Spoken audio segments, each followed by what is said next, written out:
তো আমার প্রশ্নটা হচ্ছে মাহবুব খালাসি ভাইয়ের জন্য। প্রশ্ন: আপনি টিএসসির ক্লাবগুলোর সঙ্গে যুক্ত, যেগুলো নির্দিষ্ট মতাদর্শে প্রভাবিত, যেগুলো নির্দিষ্ট নির্বাচিত হলে আপনি কি সব ধরনের সংস্কৃতি নিয়ে কাজ করবেন?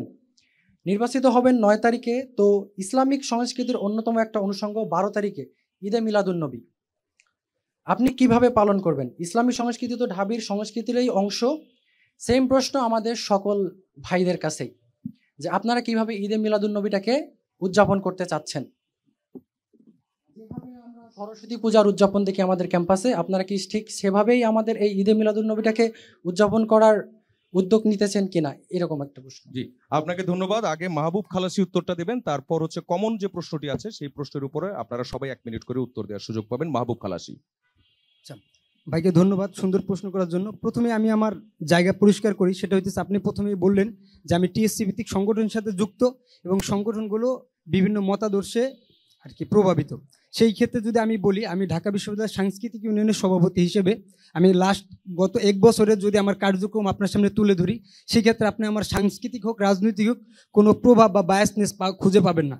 সেক্ষেত্রে আমি যদি প্রথম অনুষ্ঠানের কথা বলি, সঞ্জীব সন্ধ্যা 2024, যে সঞ্জীব চৌধুরী যে ছিল আমাদের ঢাকা বিশ্ববিদ্যালয়ের সাবেক বলি আমরা, সঞ্জীব চৌধুরীকে আমার মনে হয় সম্ভবত ঢাকা বিশ্ববিদ্যালয়ের সাংস্কৃতিক অঙ্গনে যারা আছে সবাই সম্ভবত ধারণ করে, কেউ কাউকে তাকে ডিজন বা তাকে খারিজ করে দেয় বলে আমি বিশ্বাস করি না। সেক্ষেত্রে দ্বিতীয় যেই প্রোগ্রামটা আমি করেছি, উকিল মুন্সি স্মরণ উৎসব 1431। উকিল মুন্সির বাড়ি নেত্রকোনা অঞ্চলে। তো উকিল মুন্সি একজন হইতেছে লোক বাউল ছিলেন। তো উকিল মুন্সির যে পরিচয়, উকিল মুন্সি কেন প্রাসঙ্গিক হইল বা উকিল মুন্সিকে নিয়ে করাটা কতটা ইনক্লুসিভ, উকিল মুন্সির কথা যদি বলি আপনি জেনে থাকবেন, উকিল মুন্সি ছিলেন একজন মসজিদের ইমাম এবং একই সাথে একজন বাউল।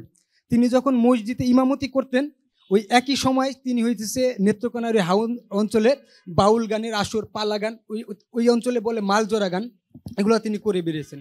তো একজন বাউল যিনি হইতেছে গান করেন, কিন্তু ওই অঞ্চলের যখন কেউ মারা যাইতো এরকম তার কাছে হইতেছে আরজি জানিয়ে যেত, আমার যে জানা যায় যে উকিল মুন্সি যখন আমার জানা যায় হইতেছে নামাজ পড়তে আসে। তো উকিল মুন্সি আমি মনে করি পুরো বাংলা অঞ্চলে অবশ্যই একটা ইনক্লুসিভ একটা সার্বজনীন চরিত্র, এবং আমাদের বাংলা অঞ্চলের যে সংস্কৃতি এটা অনেক বেশি অসাম্প্রদায়িক আমি বলবো, সেটা অনেক তত্ত্ব রাজনীতির ধারে না। বাংলা সংস্কৃতি নিজের জায়গায় বলিয়ান এবং নিজের জায়গায় যথেষ্ট পরিমাণ অসাম্প্রদায়িক।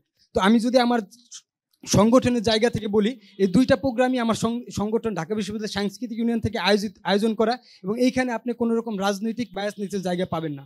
আর দ্বিতীয় কথা যেটা, যে আমি যদি নির্বাচিত হই, ইসলামিক যে সংস্কৃতি আছে এটাকে আমি ধারণ করব কিনা। আমি প্রথমে আমার ব্যক্তিগত জায়গা থেকে বলি, আমার বাড়ি ফরিদপুরে।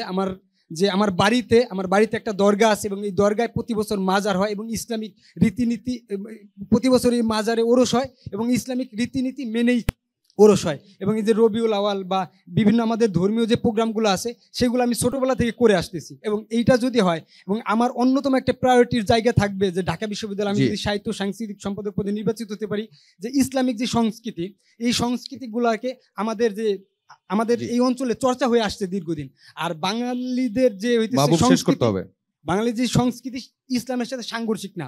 আপনি দেখবেন লালনের গান, হাসনের গান, বা এই অঞ্চলে আমাদের যারা লোক বাউল ছিলেন তাদের সবার গান ইসলামিক প্রাসঙ্গিকতার সাথে বা ইসলামিক ব্যাপারগুলো নিয়েই গানগুলো মূলত লিখে। মাহবুবকে ধন্যবাদ।